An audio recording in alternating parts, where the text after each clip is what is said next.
بين الرجا والخوف قلبي طائر،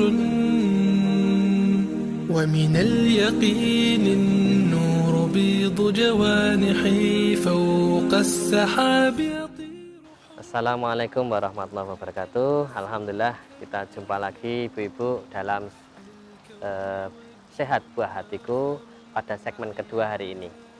Tadi di segmen pertama kita sudah membahas sedikit mengenai apa itu demam berdarah dengue atau demam dengue. Nah, pada segmen kedua ini mungkin kita akan saya akan mengulang sedikit tentang demam berdarah dengue. Demam berdarah dengue adalah suatu demam akut kurang dari 7 hari yang disebabkan oleh infeksi virus dengue. Infeksi virus dengue bisa menyerang pada siapa saja, terutama anak-anak, dan gejala-gejalanya seperti demam tinggi, bisa terjadi tanda-tanda perdarahan baik ringan sampai berat. Yang ringan yang paling sering bisa terjadi mimisan, bisa terjadi gusi berdarah. Di samping itu juga ada gejala-gejala biasanya di seperti nyeri sendi, nyeri tulang, dan nyeri otot.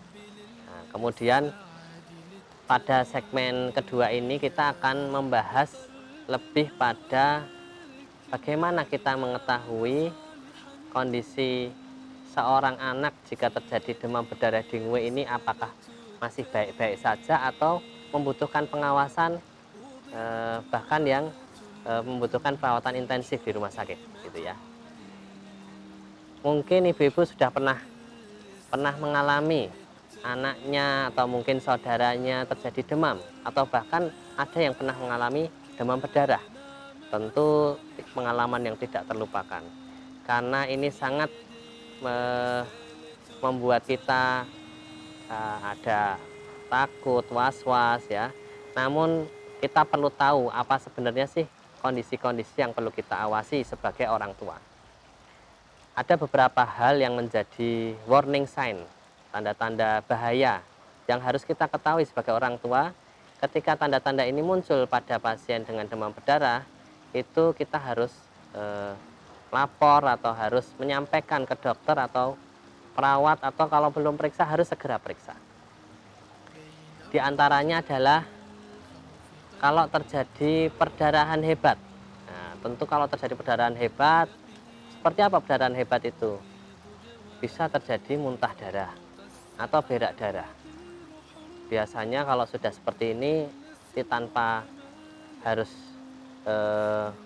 bertanya lagi, pasti harus lapor atau harus dibawa ke rumah sakit, ke UGD kalau perlu. Yang kedua, jika terjadi muntah-muntah yang terus-menerus. Muntah-muntah yang terus-menerus pada kondisi demam berdarah, pada pasien demam berdarah dengue merupakan salah satu tanda kegawatan.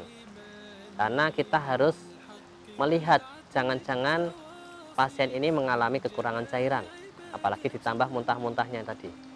Sehingga ketika dokter mendapatkan laporan ada demam berdarah, kemudian terjadi muntah-muntah yang hebat, maka tentu akan dilakukan pemeriksaan secara lebih teliti dan pemeriksaan laborat segera jika diperlukan, dan terapi cairan yang sesuai yang dibutuhkan. Yang ketiga, apabila kencingnya berkurang. Seseorang atau seorang anak yang mengalami demam berdarah, tadi kita sudah jelaskan sedikit, terjadi perembesan plasma. Cairan di dalam pembuluh darahnya berkurang. Ketika cairan berkurang, maka tubuh tidak umumnya akan menghemat ya. Jadi tidak akan kencing bahkan, atau kencingnya berkurang karena cairannya kurang di dalam tubuh, tidak akan dibuang. Pada kondisi cairan berkurang, kencingnya berkurang, maka ini menjadi tanda-tanda, oh jangan-jangan ini sudah mulai kurang cairan. Biasanya anak-anak itu akan kencing kira-kira 4 atau 5 jam sekali ketika cairannya cukup. Tapi kalau sudah lebih dari mungkin 10 jam, 8 jam kok belum kencing, maka kita harus hati-hati. Atau kencingnya kok tampak kecoklatan seperti pekat sekali, begitu berarti kurang cairan. Ini perlu segera dilaporkan karena mungkin membutuhkan terapi infus atau bahkan infusnya perlu ditambah. Kemudian yang ketiga adalah nyeri perut. Pada demam berdarah hampir selalu terjadi nyeri perut. Nyeri perut bisa ringan sampai berat. Kalau hanya nyeri perut ringan, ringan itu seperti apa? Kalau nyeri perut ringan, mungkin anak masih bisa makan walaupun sedikit. Anak masih bisa tidur. Tapi kalau nyeri perutnya hebat, apalagi anak-anak yang mungkin sudah bisa ngomong, nyeri perutnya hebat tanpa kesakitan yang lebih dari sebelum-sebelumnya, maka ini menjadi salah satu tanda kegawatan. Jangan-jangan dia mengalami nyeri perutnya ini bisa menjadi tanda awal terjadinya kondisi shock. Nah, shock ini adalah kondisi paling berat dari suatu demam berdarah.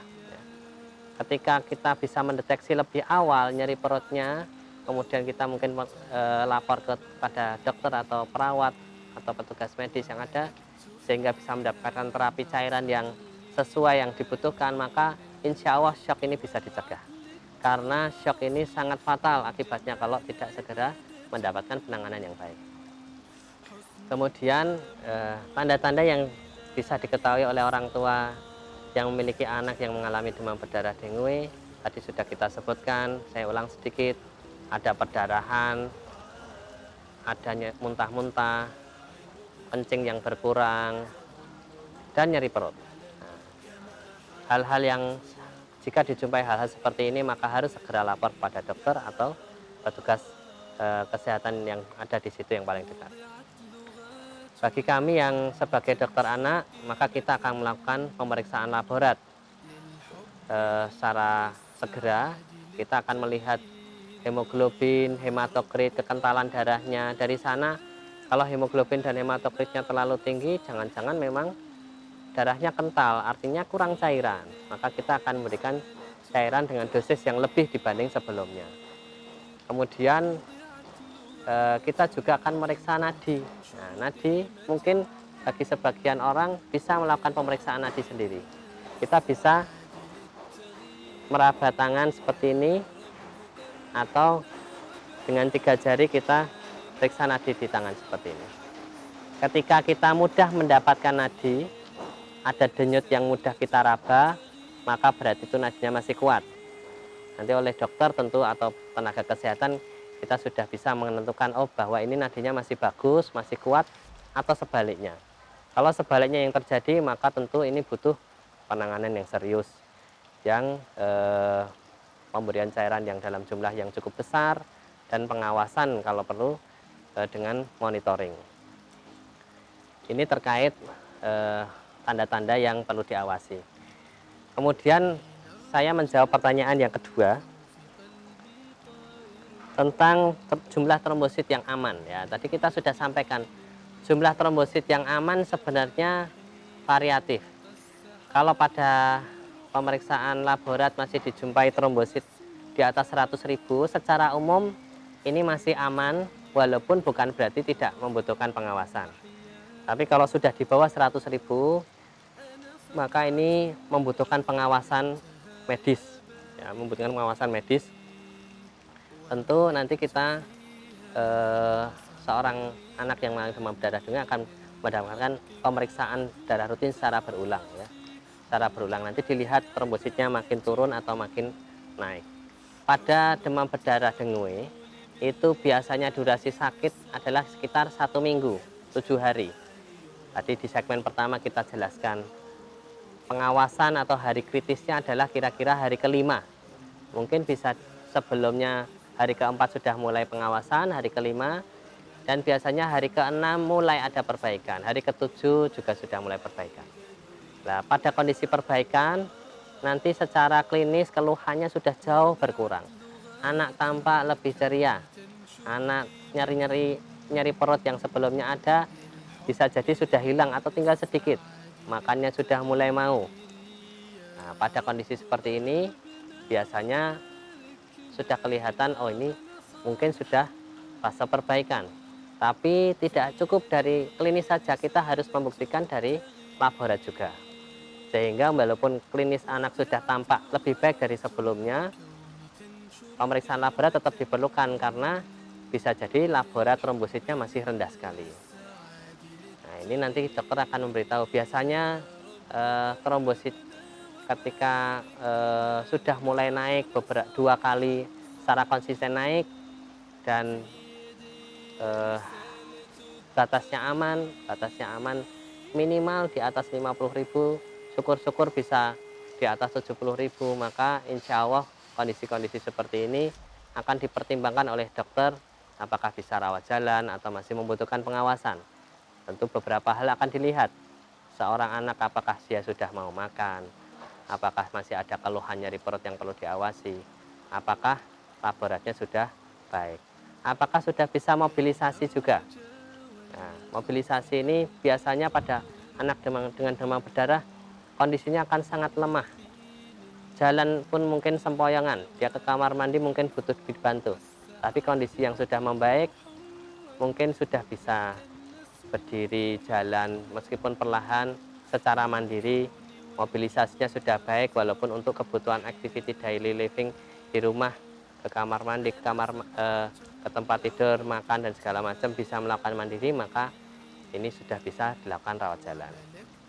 Jadi batas trombosit yang aman tidak bisa kita patok secara khusus karena ini personal. Kemudian untuk pertanyaan yang kedua, bagaimana kalau pada musim hujan yang seperti ini tentu menjadi resiko banyak demam berdarah terjadi. Bagaimana kita bisa mencegah supaya jangan sampai terjadi demam berdarah? Nah, ini nanti untuk pencegahan tentang demam berdarah mungkin kita bisa bahas lebih detail pada segmen ketiga. Tetap di Sehat Buah Hatiku, insya Allah nanti kita akan membahas di sana. Demikian, Assalamualaikum warahmatullahi wabarakatuh. للحب للسعادة للتغيير يا